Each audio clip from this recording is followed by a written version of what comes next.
आज की इस वीडियो में मैं दो ऐसी नस्ल की भैंसों के बारे में आपको बताने वाला हूं जो किसान भाइयों के लिए काफी सस्ती पड़ती है और कारगर सिद्ध होती है। दोनों नस्ल की भैंस अपने अपने क्षेत्र में एक अच्छा योगदान रखती है दूध उत्पादनता के लिए और किसान भाइयों के लिए एक इनकम का साधन बनती है। तो इस वीडियो में मैं बताने वाला हूं भदावरी भैंस और तराई भैंस के बारे में। तो वीडियो में मैं ऐसे बताऊंगा कि दोनों भैंस में अंतर पता लगे, साथ ही में कुछ समानताएं पता लगे और उनकी क्या क्या विशेषता है, इस पर हम चर्चा करने वाले। तो इस वीडियो में मैं भदावरी भैंस वर्सेस तराई भैंस करने वाला हूं, तो वीडियो के पूरे एंड तक बने रहे और दोनों नस्ल की भैंस के बारे में अच्छे से जानकारी लीजिए। तो जो भदावरी नस्ल की भैंस है, इसका जो गृह राज्य गृह क्षेत्र है वो मध्य प्रदेश उत्तर प्रदेश है। वही जो तराई भैंस है, इसका जो गृह राज्य है वो तमिलनाडु है। तो ये तमिलनाडु से इसकी उत्पत्ति हुई है। आगे मैं इसकी पूरी उत्पत्ति का वर्णन करने वाला हूं वीडियो में। बाकी जो भदावरी नस्ल की भैंस है, ये कम वजनी और आकार में छोटी भैंस है। वहीं तराई नस्ल की भैंस है, ये भी कम वजनी, आकार में छोटी, मध्यम आकार जैसी दिखने वाली भैंस है। तो बोल सकते हैं मध्यम आकार की मध्यम वजनी भैंस है। वजन में दोनों में कोई समानता हमें देखने को मिलती है। बाकी आकार और उसकी शारीरिक संरचना है वो लगभग लगभग समान हमें देखने को मिलती है। तो वजन जो भदावरी नस्ल की भैंस का वो 400 से 500 किलोग्राम है। वही तराई भैंस का जो वजन है वो भी 400 से 500 किलोग्राम के आसपास ही हमें देखने को मिलता है। वह अगर हम इनके कलर की बात करें तो जो भदावरी नस्ल की भैंस है, इसका जो कलर है वो तांबिया होता है। वो तराई नस्ल की जो भैंस है उसका जो कलर है वो काला होता है। सामान्यतः काले कलर में हमें देखने को मिलती है।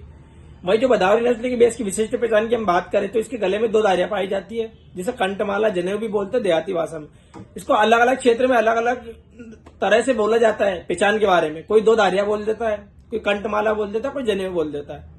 वही जो तराई नस्ल की भैंस है, इसकी जो विशिष्ट पहचान है वो टोडा नस्ल की भैंस के समान हमें देखने को मिलती है। ज्यादा उसमें अंतर हमें देखने को मिलता नहीं है।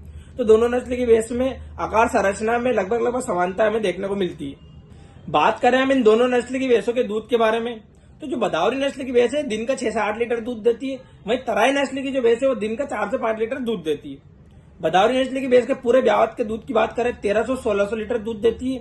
वहीं तराई नस्ल की भैंस का जो औसत दूध है वो 500-600 लीटर तक होता है। अच्छी खिलाई पिलाई पे 700-800 पहुंच जाता है। लेकिन इसका औसत जो दूध माना जाता है मोटा मोटा वो ये है कि पूरे ब्यावत में 500-600 लीटर दूध दे सकती है।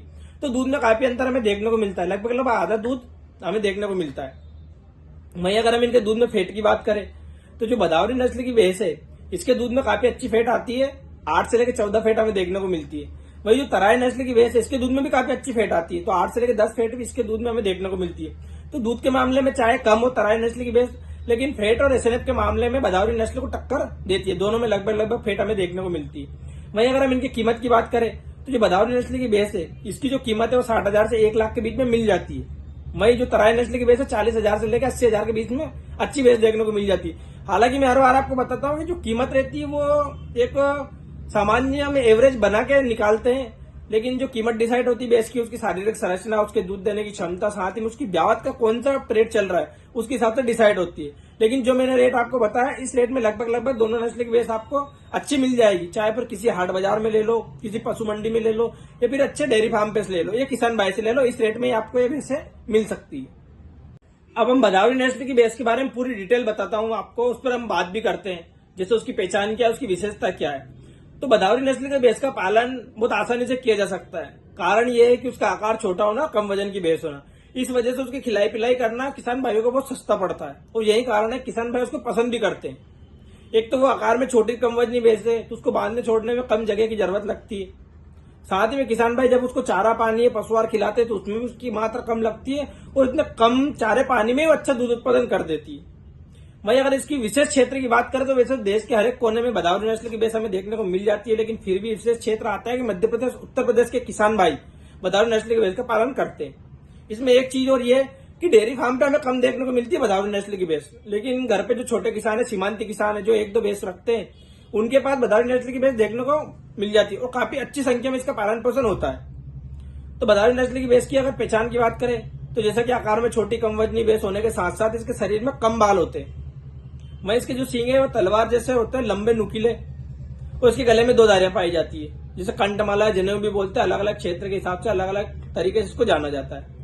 अब इसकी हम पहचान के साथ साथ इसकी विशेषताओं पर भी चर्चा करें तो इसकी विशेषता काफी उच्च है। जैसे कि इसके दूध में मैंने बताया बहुत अच्छी मात्रा में फैट आती है।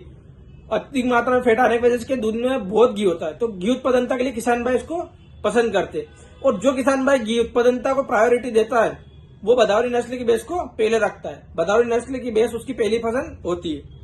मैं इसकी जो पाड़ा पाड़ी होते हैं उनकी मृत्यु दर काफी कम होती है अदर नस्ल की भैंसों के मुकाबले। तो जो भदावरी नस्ल की भैंस है इसकी पाड़ा पाड़ी की जो मृत्यु दर है वो कम होने की वजह से इसको भैंस को सर्वश्रेष्ठ बताया भी जाता है। भदावरी नस्ल की भैंस में घी उत्पादनता के साथ साथ पाड़ा पाड़ी की मृत्यु दर के साथ साथ किसान भाइयों को पालने पोषने में आसानी के साथ साथ ये किसान भाइयों के बीच में काफी अच्छी जानी मानी भैंस रहती है हमेशा के लिए। बात करें हम तराई भैंस की, तराई नस्ल की भैंस के बारे में, तो तराई नस्ल की भैंस की उत्पत्ति तमिलनाडु के नीलगिरी जंगलों से मानी जाती है। वहां पे विशेष क्षेत्र में ये भैंस पाली भी जाती है। तराई का जो लगभग तराई नस्ल की भैंस क्या है, तराई का अर्थ क्या सामान्य था, तो जो हिमालय से नदियां बहती है और भावार से फिर वापस समतल इलाके में बहने लगती है, उस क्षेत्र में काफी दलदली इलाका बन जाता है, उसको तराई बोला भी जाता है। अगर हम क्षेत्र की विशेष बात करें तो भारत हुआ, नेपाल हुआ, भूटान हुआ, जो उनके दक्षिण क्षेत्र में जो हिमालय का आधार हुआ वो तराई क्षेत्र माना जाता है। तराई क्षेत्र की भैंसें काफी अच्छी भी होती है। उसमें से एक तराई नस्ल की भैंस ये मानी जाती है। इसमें इनकी विशेषता यह होती है कि ये कम चारा पानी खाकर अच्छा दूध उत्पादन करती है और वहां के सीमांती किसान इसका पालन पोषण बहुत अधिक पैमाने पर भी करते हैं। छोटे किसान भी करते हैं, बड़े किसान भी करते हैं। तराई क्षेत्र में लंबी लंबी घास होती है, उनको खाकर तराई नस्ल की भैंस का पालन अच्छे ढंग से किसान भाई कर लेते हैं। तराई भैंस की एक विशेषता यह भी है कि इसमें भदावरी भैंस के समान ही इसके दूध में फैट और एसएनएफ अच्छी आती है। इस वजह से किसान भाई जो डेयरी प्रोडक्ट घर पे बनाते हैं जैसे छाछ, दूध, दही, मक्खन, रबड़ी वगैरह, उसमें तराई नस्ल की भैंस का बहुत अधिक योगदान रहता है। नीलगिरी के क्षेत्र में आसपास में तराई नस्ल की भैंस ही हमें देखने को ज्यादा मिलती है। अब बहुत सारी नस्ल की भैंसें कॉमन हो गई है, जैसे कि हर क्षेत्र में पाई जाती है, जैसे मुर्रा हुई, जाफराबादी हुई, मेहसाणा हुई, गोदावरी, नीली रावी, ये सारी भैंसें लगभग कोने में देखने को मिल जाती है। लेकिन कुछ भैंसें ऐसी है जो स्पेशल क्षेत्र में ही रहती है, क्योंकि वहां की जलवायु ऐसी है इनके अनुरूप, इस वजह से वो विशेष क्षेत्र की बनकर रह जाती है। इसमें से एक तराई नस्ल की भैंस भी है जो उसी क्षेत्र में पाली पोसी जाती है, क्योंकि वो क्षेत्र, वो माहौल उसके लिए सुटेबल है। तराई नस्ल की भैंस की रोग प्रतिरोधक क्षमता भी काफी उच्च होती है, इस वजह से कम बीमार पड़ती है भैंस। तो अपनी अपनी विशेषता की वजह से तराई नस्ल की भैंस और भदावरी नस्ल की भैंस अपने अपने राज्य में, अपने अपने गृह क्षेत्र में काफी प्रसिद्ध रहती है।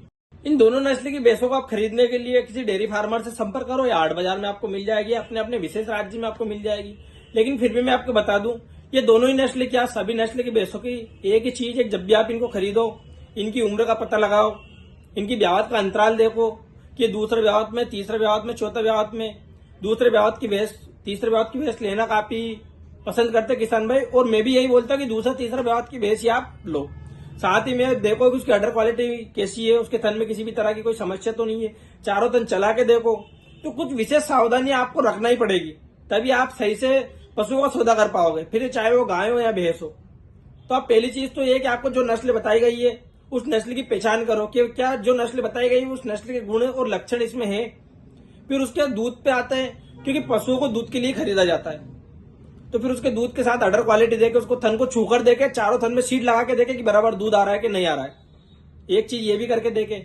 फिर साथ ही में पशु में शारीरिक कोई समस्या तो नहीं है, जैसे पशु लंगड़ा तो नहीं रहा है, पशु के कान में या सींग में किसी भी तरह का कोई इन्फेक्शन या बीमारी तो नहीं है, पशु बार बार सींग और माथा तो नहीं हिला रहा है, वही पशु का गोबर कैसे कर रहा है, गोबर उसका साफ आ रहा है कि नहीं आ रहा है, ऐसा तो नहीं पशु कुछ खा रहा है और डायरेक्ट गोबर में आ रहा है। तो कुछ सावधानी रखकर पशु आप खरीदे।